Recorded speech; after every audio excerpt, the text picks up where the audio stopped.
வக்பு சட்டத்திருத்த மசோதாவுக்கு எதிராக தமிழக சட்டப்பேரவையில் இன்று தீர்மானம் நிறைவேற்றப்பட உள்ளது. வக்பு வாரிய சட்டத்திருத்த மசோதா கடந்த ஆண்டு ஆகஸ்ட் 8ஆம் தேதி மக்களவையில் தாக்கல் செய்யப்பட்டது.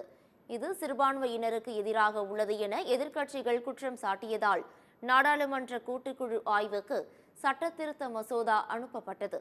மசோதாவில் எதிர்க்கட்சி உறுப்பினர்கள் பரிந்துரைத்த பல்வேறு திருத்தங்களில் 14 திருத்தங்களுக்கு கூட்டுக்குழு ஒப்புதல் அளித்தது. இதைத் தொடர்ந்து தயாரிக்கப்பட்ட அறிக்கைக்கு எதிர்க்கட்சி உறுப்பினர்கள் கடும் எதிர்ப்பு தெரிவித்தனர். இதனைத் தொடர்ந்து வக்பு சட்ட திருத்த மசோதா மக்களவையில் அடுத்த வாரம் தாக்கல் செய்யப்படும் என எதிர்பார்க்கப்படுகிறது. இந்த நிலையில் வக்பு சட்ட திருத்த மசோதாவுக்கு எதிராக தமிழக சட்டப்பேரவையில் இன்று தீர்மானம் நிறைவேற்றப்பட உள்ளது. வக்பு வாரிய சட்ட திருத்த மசோதாவை மத்திய அரசு கைவிடக் கோரும் தனி தீர்மானத்தை முதலமைச்சர் மு.க.ஸ்டாலின் முன்மொழிய உள்ளார். இதைத் தொடர்ந்து இந்த தீர்மானம் மீது விவாதம் நடத்தப்பட்டு ஒருமனதாக தீர்மானத்தை நிறைவேற்ற தமிழக அரசு திட்டமிட்டுள்ளது.